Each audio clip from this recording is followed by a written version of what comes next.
Hello mga sangkay, mga kalingap! Welcome back to my channel. Kumusta? Kumusta kayong lahat? So for today's video, gagawa ko ng reaction video. Ito patungkol dito sa aking napanood na live, no? Ni Pulang Uod, na meron siyang binunyag dito. Na isa daw dito si Medet, no? Na nagsulsul sa kay V na para ipatulfo si Kuya Val. Pero bago ang lahat, no, bago tayo dumako dito sa ating pag-uusapan, shoutout muna kay Kuya Val, kay Ate Edna, kay Kalinga Prab, kay Tita Mina Jaramillo, ang tita kong Viots, kamanetere ng San Diego, California, kay Tita Sally Panaliga ng Illinois, and also kay Tita Pia Payne, no, ng Australia. At sa inyong lahat na patuloy na sumusuporta at nagmamahal kay Sangkay, mega love shoutout. So dako tayo dito sa ating pag-uusapan. Meron akong video clips ipanunod sa inyo. Then after natin na mapanood, magbibigay ako ng opinion or koro-koro patungkol dito. Tara mga sangkay, mga kalinga, panoorin natin. Kaya pala biglang humaling si Melit sa kalingot. isa yun sa nagsulsol kay Biansi na magpatulpo. Sabi niya, nagsulsol yung kuya. Kaso bumaliktad man, naku, delikado yung kalingap diyan pag magbalingbing din yun. Dati kong balahuran nila si Melit, wagas na, kain suka, paloka. Siya baga, ewan ko lang, bakit hindi pa nadala si Melit yan?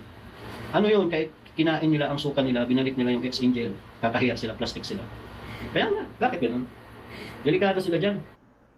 So yun mga sangkay, mga kalinga, pati napanood yung maiksing video clips na aking kinuha mula doon sa live ni Pulang Uod. Bago ang lahat, no, paglilinaw lamang itong aking gagawing reaction, no, ay pagbibigay lamang ng kuro-kuro base sa aking obserbasyon, opinion, and points of view. Wala tayong nais na siraan dito, no, na tao, wala tayong nais na balahurain dito, kundi ito'y pagbibigay lamang, no, ng points of view or kuro-kuro ko patungkol dito sa video na ito. So, dako tayo dito. Ito mismo, narinig natin mismo, galing kay Pulang Uod na si Medet daw ay isa sa mga nagsulsol dito sa kay Viancé na para ipatulfo si Kuya Val. Gaano nga ba katotoo ang lahat ng ito? Sabi pa niya dito, kailan daw ba madadala si Medet? Sabi pa niya dito, delikado daw ang kalingap dito kay Medet. No? Matagal lang naging delikado ang kalingap dito kay Medet. So, hindi natin alam kung ito ay may katotohanan. Itong ibinulgar na ito ni Pulang Uod, no? Kung ito man ay may katotohanan, delikado nga talaga ang kalingap.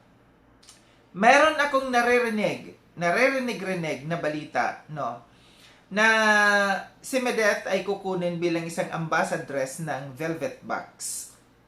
So baka nalaman nila ito. Kung ito man ay may katotohanan na sinasabi dito ni Pulang Uod, no, na isa si Medet na nagsulsul dito sa kalingap, no, ay sa kay Viancé na para ipatulfo si Kuya Val, hindi maganda talaga ito.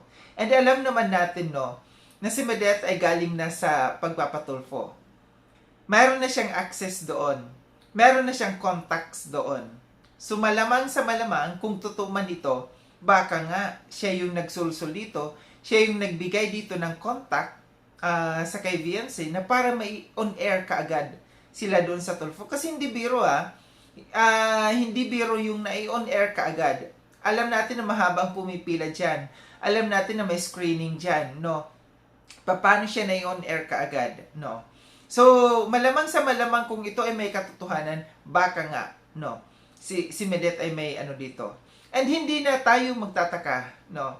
Kasi based on sa record ni Medet dito sa Kalingap, mula nung umalis siya dito, maraming mga hindi maganda, no? Na dito sa kay Medet, no? Magandang mga anong tawag dito sa kanya, hindi magandang mga nangyari or ginawa dito sa loob ng Kalingap. Isa na dito na nung umalis siya dito sa Kalingap, bit-bit niya yung ibang mga sponsors ng Kalingap.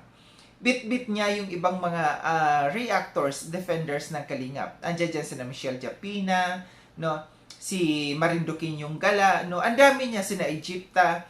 Madami siyang nabit-bit, no? Na mga bumabanat na binabanatan ang Kalingap nung siya ay nagsolo, no?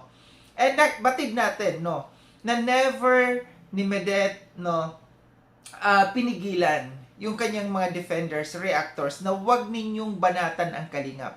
pero tuloy-tuloy yung mga banat sa kalingap noon. So, ibig sabihin lamang dito, yung sinabi dito ni Pulang Uod na delikado ang kalingap, delikado nga. Kasi, alam nyo, sa totoo lang, yung nagpanood natin na live lately ni Medet, and na-reactionan ko ito na humanga ako dito sa kanya. Hindi ko alam, no, kung yung kanyang pagla-live na yung kanyang sinasabi na siya ay realizations niya noon na sinasabi niya na na-realize niya ang lahat, no. Marami ang mga humanga sa kanya sa pagsasalita niya na pumanig dito sa kalingap. Hindi ko alam kung ito'y ginawa niya ito para lamang makuha ang simpatya ng ibang mga viewers or para lamang ilusot yung kanyang sarili, no? Na kung sakali man, no, na malaman na isa siya sa mga nagsulsul dito na ipatulfot si Kuya Val, aba, no, magdadalawang isip ang mga tao. Akala ko ba si Medet ay pumanig na dito sa kalingap, no? Parang alanganin tayo dito sa kay Medet. Based on sa history, based on sa mga nangyari sa kay Medet mula nung umalis siya dito, alanganin tayo dito sa ibinulgar na ito ni Pulang Uod. Isa pa, no, na nakakapagtaka dito sa kay Medet, bakit yung ibang mga defenders niya, reactors sa ngayon, no, na defenders and reactors niya at saka supporters niya, nandoon nakasupport doon sa Team Guapa. So mapapaisip talaga tayo dito. So mahirap magtiwala, no. Mahirap na magtiwala sa isang taong alam natin, no, na may history na. Kaya maging maingat tayo. Dito, kung ito man ay may katotohanan na si Medet ay kukunin bilang isang ambassadress ng Velvet, no. And tingin ko wala na masyadong bibili, no, sa kay Medet kasi wala na siyang mga sponsors. Kakaunti na lang mga sponsors ngayon ni Medet, no. And alam din natin na halos lahat ng mga sponsors ni Medet na kanyang nakuha dito sa Kalingap ay umalis sa kanya. Nakita natin, nalaman natin kung anong reason ng iba bakit sila umalis dito sa kay Medet. Bakit sila nag-alisan? Dahil sabi nila, karamihan ng nagsasabi, nakita nila ang tunay na pag-uugali. Nakita nila na hindi marunong tumanaw ng utang na loob. Ito'y base lamang doon sa mga kwento ng mga sponsors na umalis sa kanya na nandito ngayon sa Kalingap. No, na nandito sa grupo ko ng mga Kalingap Watchers. Nandiyan dyan sina Anarita Reyes. No, kilalang sponsor yan, bigating sponsor yan.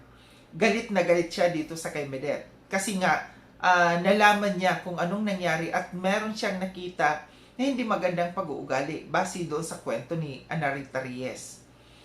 Isa pa na bigating sponsor niya, si Esther Mores.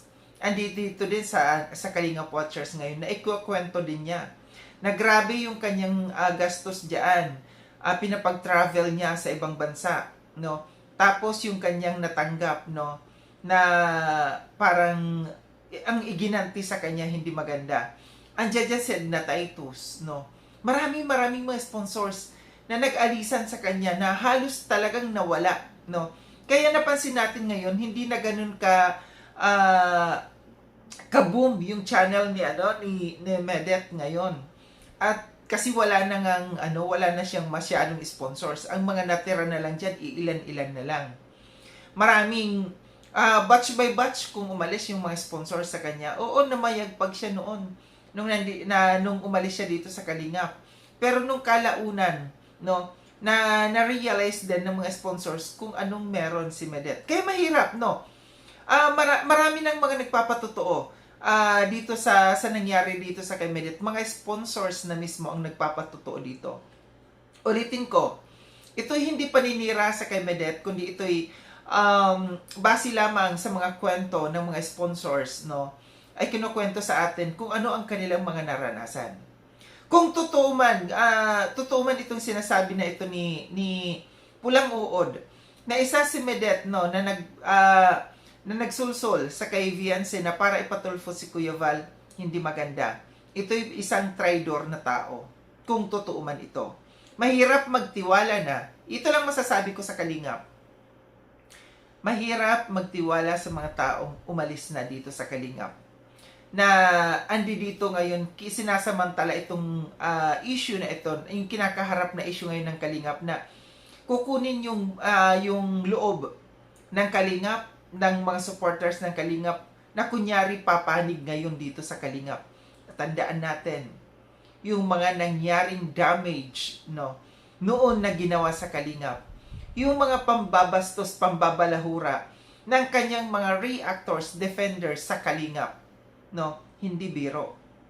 Hindi biro, hindi makain, no, ng Kalingap yung mga pambabatikos noon ng kanyang mga defenders at reactors.